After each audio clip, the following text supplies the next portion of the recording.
Hey guys, welcome back to the channel. So today I'm going to be test fitting a new Raypak natural gas above ground pool heater, about 150,000 BTU.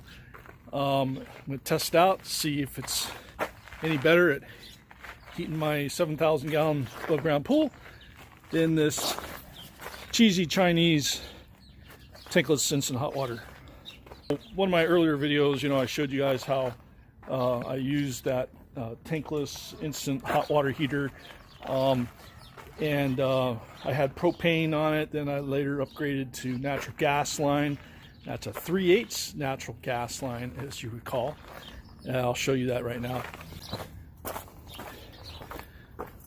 Okay, there's my meter, and it steps down from a 1/2 inch to 3/8 with this little shut-off valve right here. This is a quick disconnect, which is awesome to have. It's basically a barbecue connection. Okay, I paid a lot of money to have a plumber plumb that in, and I got an outdoor flexible 25, actually I think 26 or so, I'm sorry, maybe 36 foot flexible barbecue line that screws in to the bottom right there. Now, it doesn't work bad. I put this little rain cover on here for when I'm not using it. It's just not perfect, but I'm just going to be disconnecting this. Let me show you what I got.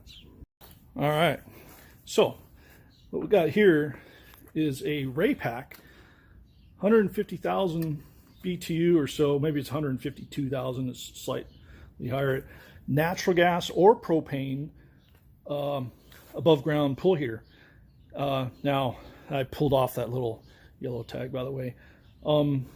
They make them here in my current town of Oxnard, California, but it's hard to buy these in California because they're not up to California efficiency standards, which is BS as far as I'm concerned. So what I've done here, now the manufacturer recommends 1/2 inch pipe, no more than 15, 20 feet or so from the source of the natural gas. I'm assuming the meter. And before I go spending that much money again to retool, now the 1/2 inch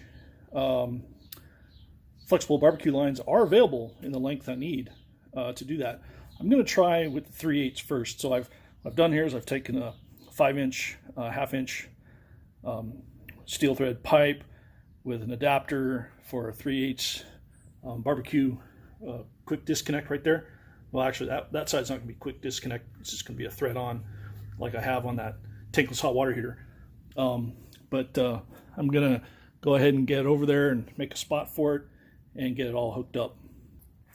Now what comes with the Raypak are these CPVC connectors that thread on to the inlet and outlet side of the heater, and it's got a fitting here that basically has an O-ring on it, and this is the side that I plan on marrying up a 1.5 inch to reducer that can accept that Intex flexible hose that comes with these pools, where I'll just clamp it onto here. So I'm going to get all glued up here in a second, and then let this stuff set up while I'm moving that heater in place. And this is where those will screw on. There's an in and out. It's even got an internal bypass, and you can see this little arrow here. It's kind of foolproof. Goes in, and that's definitely out. So keep that capped off for now. So I can't wait. It's actually set up for flow rates that are right in the ballpark of what these Intex sand pool pumps come with, filters and pumps. So it's going to work out great, I think. It's just going to be an experiment of whether that 3/8 gas line going through that 26 foot hose is going to cut it. All right, guys, that's how it turned out there. It's not pretty, but I think it's going to do the job. Now, this is, I believe, CPVC, and this is PVC, and this is kind of primer and all-purpose cement that I used.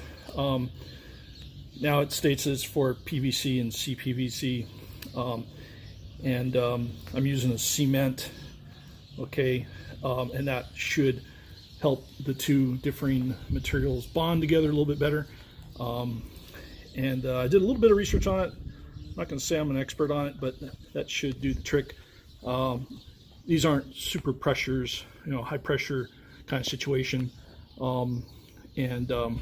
should work just fine. All right, guys, I am almost done hooking this thing up. It was pretty easy to move over. It says it's about 100 pounds, but didn't really feel that way to me, but check it out.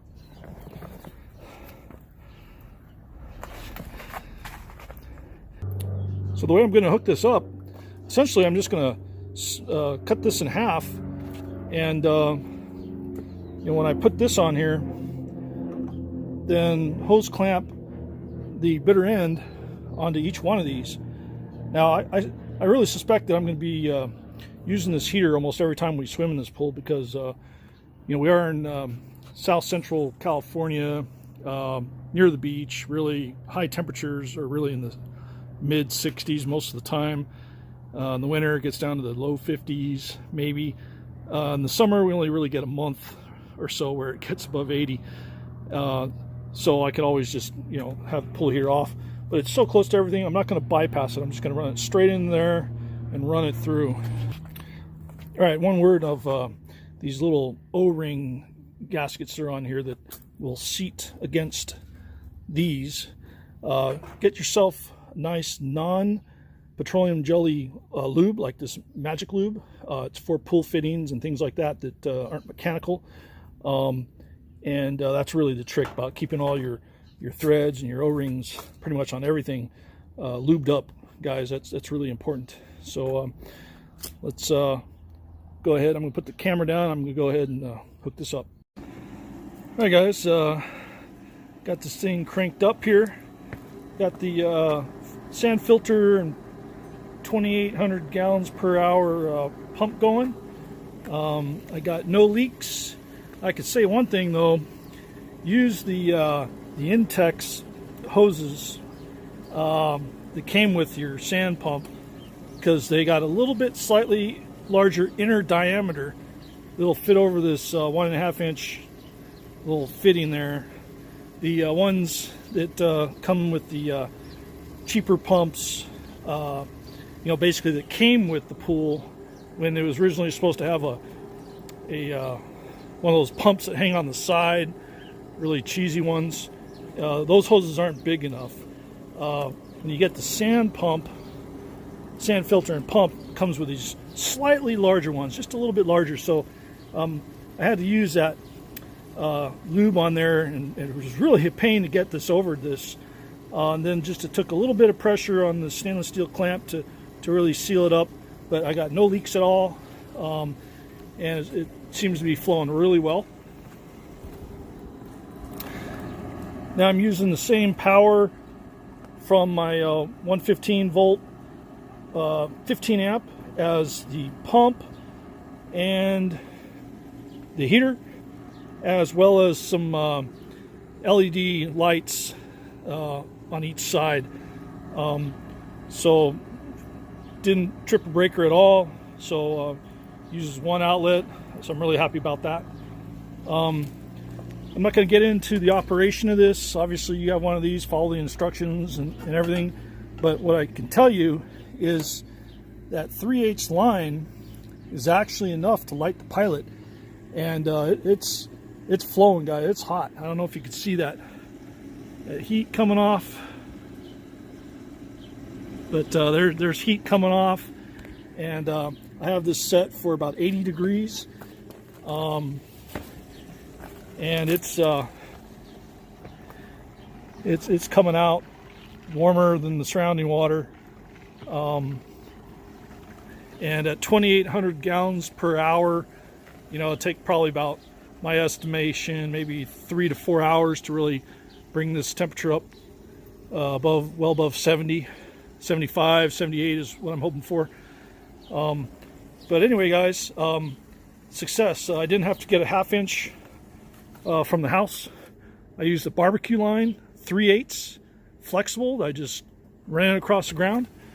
Went with the reducer right here, and it's operating, guys. So thanks for watching, and check back for updates, see how this thing's running, and take care.